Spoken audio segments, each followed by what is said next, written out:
교실 중심의 그런 지식 중심의 그런 교육을 완전히 바꿔놓은 거죠.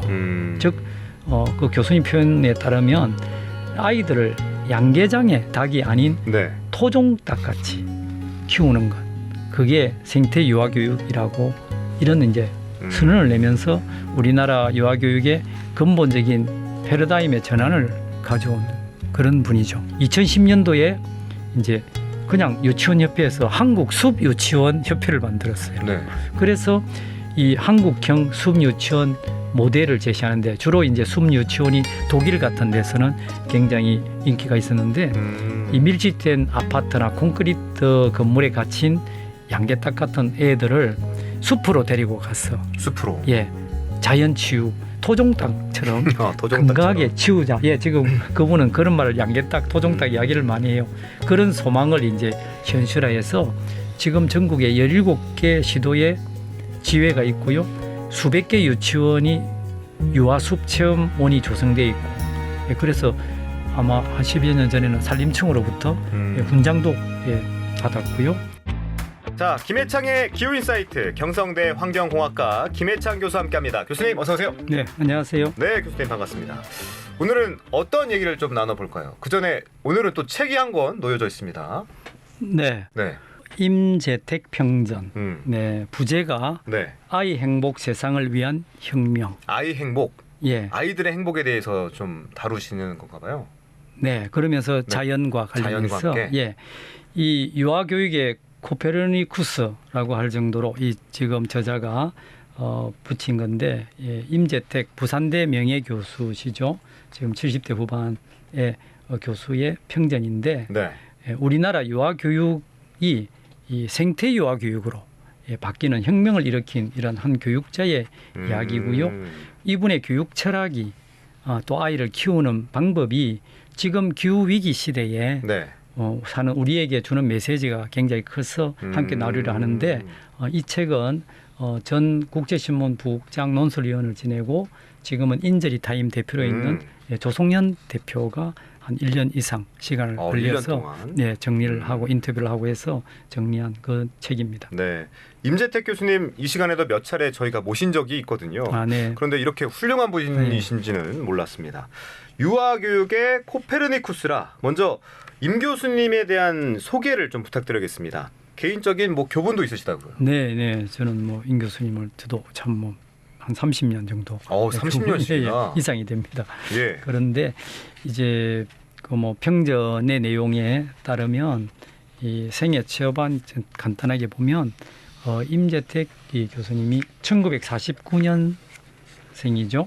경남 산천군 산골 마을에 태어났어요. 함림이라고 하는데 지금 이번에 최근에 그 홍수산청에서 났지 않습니까? 네. 거기하고 마을이 그렇게 멀지 않은 그런 마을인데, 이 지리산 천왕봉 자락에 이 이제 위치한 아주 오지에 15가구 정도 사는 마을, 전기도 잘 안 들어오고 오히려 버스보다는 예, 비행기를 먼저 본 그런 어떤 외진 곳이었는데, 이 산골에서 유년기를 보낸 게 이 임 교수의 이 생태 교육을 주창하는데 중요한 토대가 된다. 예, 그리고 유아 교육의 코페르니쿠스까지라는 이름을 붙인 것이 네. 이 지금 임 교수의 경우 기존의 서구식 교육, 거기에서 교실 중심의 그런 지식 중심의 그런 교육을 완전히 바꿔놓은 거죠.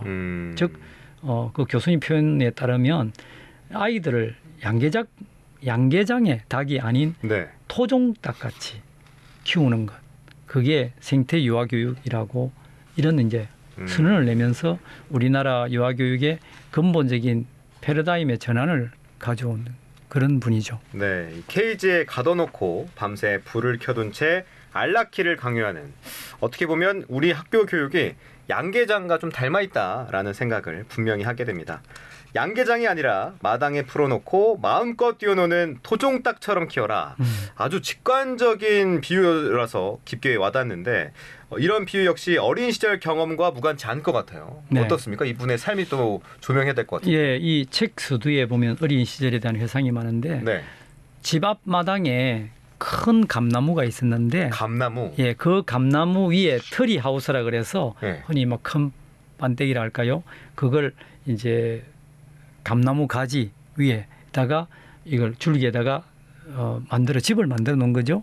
그래서 거기에 거의 뭐 방학 때는 하루 종일 그 위에서 책도 읽고 잠도 자고 그런 어떤 자연과 교감한 그런 경험이나 네. 또 직접 이 만든 아궁이에다가 감자를 구워 먹던 뭐 또 겨울에 가서 가재 다슬기를 잡던 마치 이제 우리 그 선배나 어린 시절 저도 시골에서 자란 그런 그 경험이 굉장히 있어요. 그래서 자연에서 신나게 놀았던 그런 추억이 차곡차곡 쌓여서 이것이 나중에 이 생태유아 교육이라고 하는 그런 어떤 방법론으로 구체화된다는 거죠. 네, 그렇군요.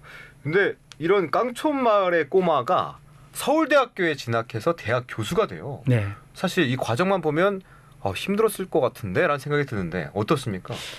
예.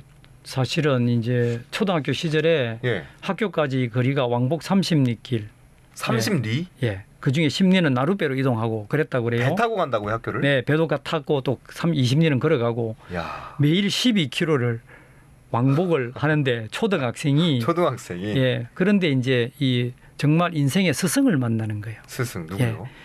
초등학교 6학년 때 담임 선생을 박해출이라고 하는 박해자 출자. 예.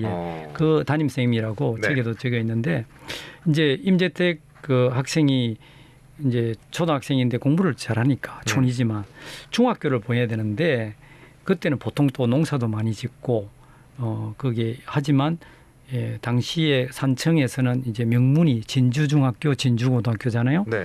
그런데 그 초등학교에서는 거기 간 사람이 거의 없었어요. 몇 년 안에는. 그런데 이 아까 담임 선생님이 임재택 학생한테 또 부모한테 학교 근처에 하숙을 하더라도 이분이 열정적인 선생님이기 때문에 학교 사택에서 합숙 지도를 임재택뿐만 아니라 한 6, 7명을 열정적으로 과외를 해준 게 무료로. 네. 그렇게 해서 그중에 3명인가가 거의 진주중을 들어갔다고 해요. 예, 그러면서 이제 참 이런 인생에서 스승을 만난다는 건 참 귀한 것 같고, 그런데 이제 임재택 어린 시절에 임재택 학생 집에는 이제 정말 어렵잖아요. 그래서 집안에서는 진주교대를 그냥 진학해서 선생님이 되면 좋지 않냐. 그때 2년제잖아요. 그리고 동생을 또 살피기를 바라고 동생도 있고 형도 있고 하니까. 그런데 이 임 교수는 삼수 끝에 1969년도에 서울대 교육학과를 입학합니다. 이 재미난 거는 네. 부모님은 아까 교대가라고 네. 대학 시험 떨어져라고 어머니가 물 떠르고 빌었대요. 그게 나온 게 있었다면서요. 아, 그래요? 그냥 그 교사하면 되는데 뭘 서울대까지 가서 할 거냐고. 예. 그런데 이제 나중에는 이 임 교수의 댁에 둘째부터 셋째, 넷째까지 아들 3명 전부 다가 이 서울대에 진학을 하게 되는 그런 좀 천재 집안이 돼버린 거예요. 네. 예. 근데 이 삼수 끝에 서울대학교에 진학을 하는데 네. 시대가 시대지 않겠습니까? 네. 그 대학 생활이 순탄치는 않을 것 같은데 어떤 생활을 보냈나요? 예, 이 평전에 보면 1972년 이제 그때 이제 10월 달에 10월 유신을 하는데 그보다 6개월 전인 4월 14일에 서울 사대에 박정희 대통령이 가는 차량이 있는데 돌이 던져졌어요. 대통령 차에. 예. 그거는 이제 당시에 그 카이스트 쪽에 이제 학교가 처음 생기는데 대통령이 가는 길목에 뭐 다른 데 데모를 하니까 우회해서 오다가 학생들이 데모로 던지는 돌이 그냥 날아가서 맞은 거예요. 일부러 대통령 차라고 던진 건 아닌데. 네. 그때 이제 당시에 임재택 교수님이 사범대학 그 서울대 대의원의 부회장으로 시위 사회를 맡은 거예요. 주동자지요. 그것 때문에 이제 실제로 박정희 대통령이 4대 학장실까지 와서 완전히 난리를 한 거예요. 그래서 이제 그게 캐비넷에 숨어 있었대요. 네. 그런데 그것 때문에 이제 학교의 교수님이 좀 숨어 댕기라고 하고 몇 달 동안 울산 근처에 암자의 피신도 하고 그랬는데 이제 그 뒤에 그때는 중앙정보부의 어떤 서슬이 그때니까 아버지 부탁도 있고 해서 이제 ROTC로 후보생이 되어가지고 이제 연습을 하고 군대를 그렇게 가게 되는 거예요. 근데 이제 보통은 전부 학생들이 학생운동도 하고 이런데 ROTC를 가니까 약간 관변적인 냄새가 풍기잖아요. 그런데 이제 어떤 친구들은 야, 저 정보부 뿌락지 아니냐 이렇게 의심하는 사람도 동료들이 부신도 있고 부회장 하던 사람이 알로티시를 한다니까 이랬댔대요. 그래서 이제 그 후보생 시절에 총을 거꾸로 이렇게 그걸 꽁총이라 그러는데 그렇게 메고 다니면서 열심히 좀 안 해서 3,000명 정도 되는 졸업생 중에 2,000 군번이 끝에서 몇 번째래요. 예, 그렇게 했다고 하는 이야기가 나와 있습니다. 읽어보면 재밌어요, 책이. 그렇군요. 이 배신자라는 딱지가 20대 청년에게는 마음속에 좀 쓰라리게 다가왔을 것 같은데 이런 경험이 이후의 인생에도 큰 영향을 미치게 될 것 같아요. 어땠습니까? 아, 그때 큰 다짐을 했답니다. 다짐이요? 예, 내가 정말 죽을 때까지 민주화 운동에 참여한 어느 누구보다 정의롭고 진실하게 살겠다. 야, 그렇구나. 그리고 내가 사익을 위하는 어떤 그런 사무원 같은 회사원 일이 아니라 공익을 위한 공무원으로 우리 당군 사상에 나눈 홍익인간, 제세 이화의 어떤 널리 인간을 이롭게 하는 그런 가치를 실현하는 사람이 되겠다는 각오를 다졌다 하고요. 네. 이런 철학이 이제 나중에 생태 유아 교육에서 이 전 우주를 이롭게 하자. 홍익인간 정신 이것이 개인의 아픔이 큰 공익을 위한 정신적인 큰 힘이 되었다. 이렇게 적혀 있습니다. 네. 그런데 임재택 교수님이 유아 교육에 특히 생태 유아 교육에 관심을 갖게 된 특별한 이유가 있을 것 같습니다. 예, 1988년 서울 올림픽 할 때죠. 그때 언론에 많이 대두된 것이 아토피 아이들이 이제 피부가 아토피 문제가 되는 거예요. 그 전에까지는 뭐 우리 때는 그런 걸 몰랐는데 예. 서울 올림픽 전후로 언론에 이 아토피 문제가 많이 부각이 되었는데 사회 문제로 이 애들이 이제 뭐 학교에 와서 막 온 전신을 이렇게 막 피부를 문지르고 하는 거죠. 피부에 낙고 약간 예. 까끌까끌하다고 해야 되나요? 그렇죠. 간지럽고 예, 그렇죠. 예. 피부의 염증 같은 건데. 예, 근데 이제 교수님이 이래 보니까 희한하게 이 아토피가 교실에서만 가다 키운 아이들의 도시 아이들에게 주로 많이 도시 아이들한테 예, 생기고 그러면서 이때 생각한 것이 우리가 유기농이라고 해서 좋다고 많이 사 먹잖아요. 네. 어른들은 그러면서 아이들은 거의 양계장 닭같이 가둬서 키우지 않느냐. 그게 깨달음을 얻었고 그 뒤에 이제 그 교환 교수로 미국의 위스콘신 대학에 갔는데 거기에 정말 아이들이 잔디밭에서 자연 속에서 마음껏 뛰는 모습을 보고는 아이들을 저렇게 좀 자연에 신나게 노출시켜서 살아야 되지. 키워야 되지 않느냐 하는 것을 강하게 느꼈답니다. 네, 이렇게 깨달은 바를 학자니까 논문으로, 책으로 또 강의로 풀어내면 되는데 임 교수님의 행보를 보면 좀 남달라요. 확실히 이론가보다는 실천가, 활동가로서의 교육운동의 최일선에 서게 되는데 맞습니까? 그렇습니다. 실제로 네. 그 임 교수님 같은 경우에 이 교육에서 이제 유아교육 교사가 됐잖아요. 보통 유아교육은 여성분들이 많잖아요. 그 남자로서 이제 유아교육학과 교수가 됐는데 임 교수님 같은 경우는 1991년도에 영유아 보육법이 제정이 되면서 부산대학의 한국 최초의 보육종합센터를 만듭니다. 임 교수. 그러고는 대학 부설 어린이집을 만들어서 보육종합센터 센터장이고 어린이집 원장을 대학 교수가 직접 해요. 그러면서 이제 꾸준하게 아이들에게 생태 유아 교육이 뭔가를 교육을 했고 그 결과가 계속 축적되면서 당시에 부산대 어린이집 같은 경우는 거기 가기 위해서 1년, 2년에 몇천 명이 줄 서 있는 정도로. 거기 들어가고 싶어서? 네. 엄청 좋다고 소문이 났구나. 그리고 이제 이런 것을 모아가지고 1999년도에 제자들과 함께 애들아 산책 가자라는 책을 이 생태 관련된 책을 펴내면서 아이들을 그냥 교실이 아니라 자연으로 데리고 나가는 운동을 하게 되고요. 그 책에 보면 이런 구절이 있어요. 인용을 해보면 아이들은 자연 속에서 마음껏 뛰어놀아야 한다. 자연은 아이들의 친구이자 선생님이다. 요즘 아이들은 자연 생태계 파멸 위기를 가져온 산업 문명 발전의 천병 역할을 일찍부터 준비하다 보니까 맑고 밝고 순박해야 할 본래 아이들의 아이다움이 사라지고 있다. 그래서 이제 20세기 최대 재앙의 어떤 자연 생태계 파괴 파멸 위기의 최대 희생자가 우리 아이들이라고 이렇게 본 것이죠. 그렇군요. 예. 또 여러 활동 중에 숨 유치원 운동도 이 폭넓은 호응과 또 반향을 이끌어냈다고 들었습니다. 네, 어떻습니까? 맞습니다. 그 이전에 이제 이런 걸 바탕으로 2002년도에 우리 한일 월드컵 할 때 전후에는 네. 생태유아 공동체라고 해서 유기농 급식 시스템을 만들어요. 그래서 아이 살림, 농촌 살림, 먹는 거에도 신경 썼군요. 그래서 생명 살림. 왜냐하니까 아이들을 제대로 유기농 음식을 먹여야 된다는 그런 바탕으로 생태유아 공동체를 창립해서 친환경 급식 운동을 전개했습니다. 그래서 그 덕에 김대중 대통령 때부터 계속 친환경 무료 급식을 주장한 게 오늘날 전국 초중등 학교의 친환경 급식, 무상 급식 운동의 전국 본부의 공동대표, 상임대표도 하시고 해서 이 운동을 몇십 년 동안 해오신 거죠. 그러면서 이제 그 다음 단계가 숲유치원인 거예요. 2010년도에 이제 그냥 유치원협회에서 한국 숲유치원 협회를 만들었어요. 네.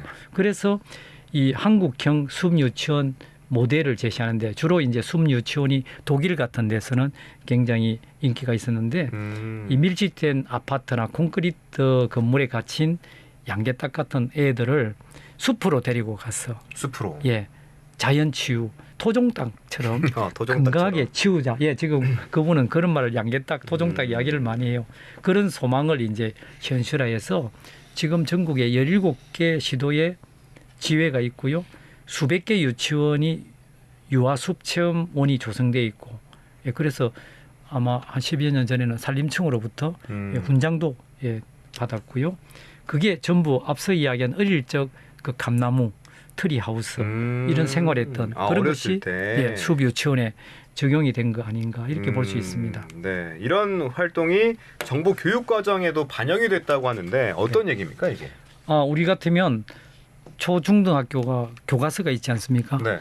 예, 유아원, 유치원이라든가 어린이집의 교재, 국가에서 인정하는 교재가 2019년 개정 누리과정 놀이운영 사례집이 그것입니다. 그러니까 자연과 아이다움을 살리는 생태놀이를 교육부와 복지부의 정규 교육 과정의 교재로 만들어냈죠. 그 안에는 무화꽃이 피었습니다. 뭐 딱지치기, 뭐 이런 우리 전통 생태놀이가 37개가 담겨져 있는데 우리 부모 세대에게 익숙한 거를 아이들이 놀이로서 또 수업으로서 놀이가 수업이 되는 생태놀이를 교육 과정으로 만들었죠. 네, 참 놀이라는 게 그렇습니다. 요즘 아이들을 보면 대부분 TV나 휴대폰 액정 속에 이 사각 스크린 속에 갇혀 지내는데 이걸 놀이라고 할 수 있을까 생각이 듭니다. 자연과 세계와 이웃과 이어지고 소통하는 것, 그게 아이들의 놀이, 그 본령이 아닐까라는 생각을 또 잠시 해보게 되는데요. 자, 이제 교수님의 생애 그리고 업적을 우리가 당면한 기후 위기와 한번 엮어보면 연관해서 생각해보면 어떨까라는 생각이 듭니다. 기후 위기 시대에 생태 유아 교육이 갖는 의미 함께 좀 찾아보면 어떨까요? 예, 우선 그 임 교수님 같은 경우가 이제 70대 중후반이에요. 그런데 이 기후 위기와 저출산 이 문제를 아주 깊이 연결해서 보고 있다는 겁니다. 특히 제가 개인적으로도 잘 압니다만 교수님의 이제 아들 이 내외가 결혼해서 한 10년 정도 가까이 있다가 손녀를 얻었어요. 예. 그래서 이제 이게 현대인의 생활 습관의 어떤 문제점, 이게 생명에 미치는 거를 당신 스스로가 굉장히 피부로 느낀 거죠. 그러고 이 임 교수의 경우는 늘 강의에서 젊은 친구들한테 너희들 말이야 햄버거 왕자, 피자 공주, 햄버거 많이 먹고 피자 많이 먹고 이러면 굉장히 안 된다 이런 이야기를 하면서 습생이 굉장히 중요하다했는데 당신 아들, 딸 내외 몸 상태가 별로 안 좋다는 걸 느낀 거죠. 예, 그래서 거기서부터 경각심을 느껴서 아이들에 대해서 제대로 되는 먹거리를 더 강조했고 특히 이제 원래 우리나라 출생아 수가 25만 명 정도 되는데 실제 아이를 갖고 싶어하는 불임 남녀가 22만 명이라거든요. 와, 그러니까 마음 갖고 싶어도 잘 안 듣는 그럴 사람들이. 수가 있죠. 그래서 이제 출산이나 돌봄을 그냥 사회 구조적으로 이렇다 이런 문제가 아니라 생명과 생태의 관점에서 봐야 된다고 임 교수가 주장을 하게 된 거죠. 생명과 생태의 관점에서 봐야 된다. 네네. 그래서 어떤 방향과 해법을 제시하고 있습니까? 그래서 이제 지금 가두어진 어떤 이런 양계장식 어떤 삶을 생태적인 삶으로 바꿔야 된다. 그러면 어떻게 하느냐면 일종의 우리가 뭐 코로나 왔을 때도 그렇듯이 면역력을 키우는 거 있죠. 체온을 따뜻하게 올리고 몸을 강건하게 만드는 그런 근본적인 해결책을 굉장히 제시하고요.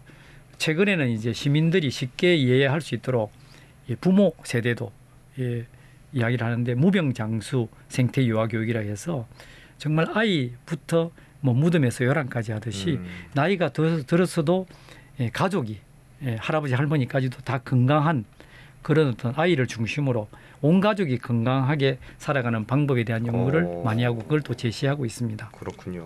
이 쿠바를 방문한 경험도 교수님의 연구와 활동에 중요한 시사점을 줬다라고 들었는데 맞습니까? 예, 그렇죠. 2006년인가에 쿠바에서 세계 유기농업 대회를 했거든요. 쿠바는 유기농으로 세계적으로 아주 유명하고 아이들이 학교에서도 책과 호미를 놓지 않는 그런 정도로 강조하고 학교에서요? 예, 의료도 정말 잘 돼 있는 게 쿠바인데요. 네.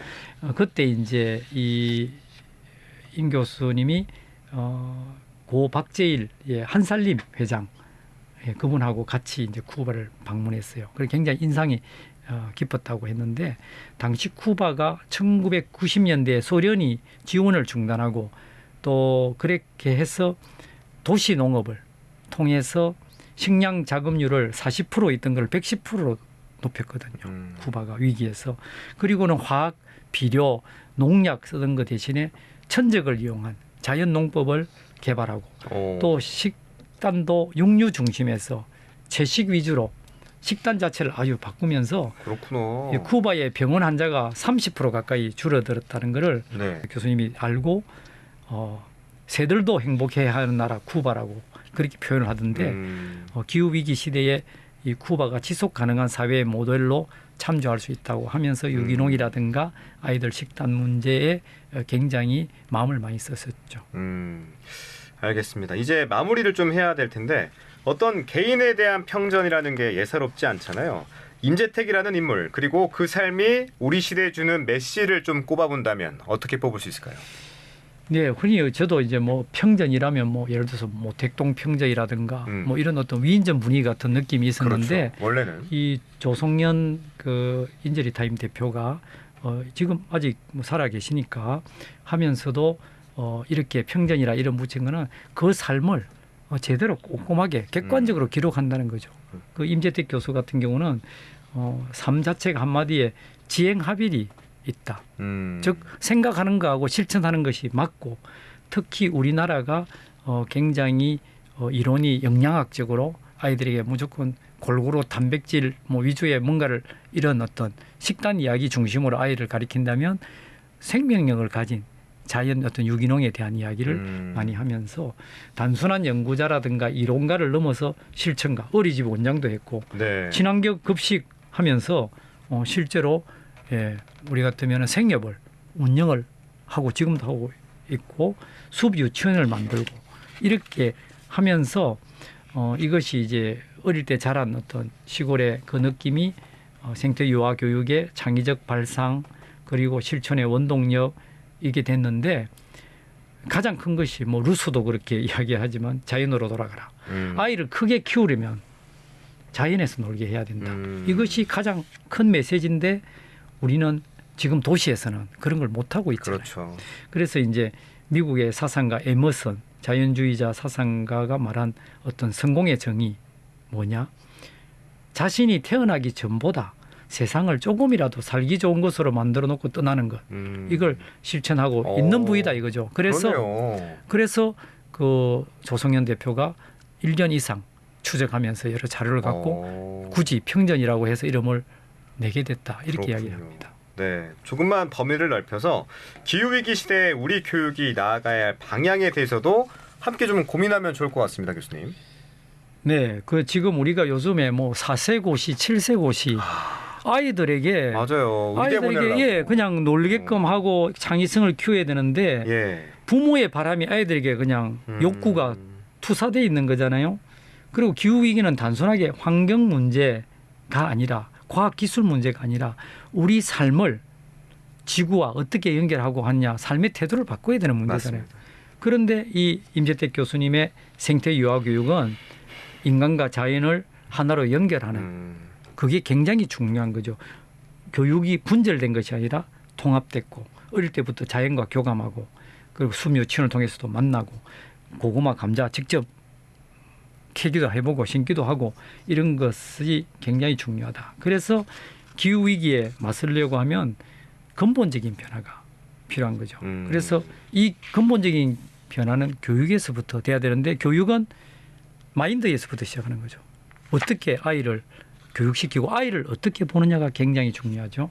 그래서 아이들을 자연에서 마음껏 뛰놀게 하고 아이의 무한한 잠재력을 믿고 그걸 발휘할 수 있도록 하는 게 어른이다. 그렇게 하는 거고요. 그 재밌는 것이 그 임재택 교수 같은 경우가 2013년에 한 10년 정도 전에 좋은 부모 자격증이라는 걸 좋은 부모 자격증? 예, 자격증이 따로 있는 거군요. 예 만들어야 된다. 그래서 오. 그런 걸 이제 진주시부터 해서 예. 강좌도 만들고 했어요. 왜 그러냐 하니까 우리 아이들이 제대로 건강에 크기 위해서는 부모가 애를 낳기 전부터 부모의 역할이 준비가 돼야 된다. 그래서 그 아이를 하나의 인격으로 보고 아이들이 정말 원래 가지고 있는 그 삶을 자연과 함께 연결되어 있는 그 삶을 누릴 수 있도록 그러기 위해서는 아주 이 부모 자체가 좋은 부모, 기쁜 자녀에게서 존재로서의 부모가 돼야 되고 아이들은 행복한 아이로 만들어야 된다는 거죠. 그렇지. 그 무슨 훌륭한 대학을 가는 게 좋은 아이가 되는 것이 아니다. 행복한 아이가 되는 건 아니다 이거죠. 그래서 임 교수가 강조하는 것처럼 아이들은 자연 그대로의 모습을 살리면 하나같이 천재래요. 그걸 믿는다 이거죠. 그걸 그러면 그런 천재 아이가 바로 지속 가능한 미래를 만들고 그런 아이들이 세상에 많이 나오고 자라야 기후 위기를 극복하는 근본적인 해법이라고. 그래서 보니까 기후 위기 우리가 기후 인사이트에 네. 생태 유아 교육이 굉장히 맞고 우리 부모로서도 맞네요. 연결 다 되네요. 스스로 바뀌어야 되고 학교 교육도 그렇게 바뀌게 되고 또 임 교수님 같은 경우가 유보 통합을 가장 먼저 했거든요. 네. 그러니까 어린애를 유치원이나 어린이집이 아이를 아이답게끔 건강하게 보육도 하면서 또 아이들에게 지혜도 줘야 되는 것이죠. 굉장히 중요한 맞습니다. 그런 거를 현재 우리에게 주고 그런 삶을 이론과 실천을 같이 해왔다. 그러면서 굉장히 존경할 수밖에 없는 그렇죠. 또 그걸 배워야 되겠다 그런 생각이 들죠. 꼭 책을 한번 읽어봤으면 네. 좋겠습니다. 임재택 평전이라는 책인데 또 육아와 또 교육 그리고 더 나아가서 기후 위기까지 함께 좀 두루두루 생각해 볼 수 있는 책이었던 것 같습니다. 자, 오늘은 여기서 마무리하겠습니다. 지금까지 김해창의 기후 인사이트 환경경제학자 김해창 교수와 함께했습니다. 교수님 오늘 말씀 고맙습니다. 네, 감사합니다.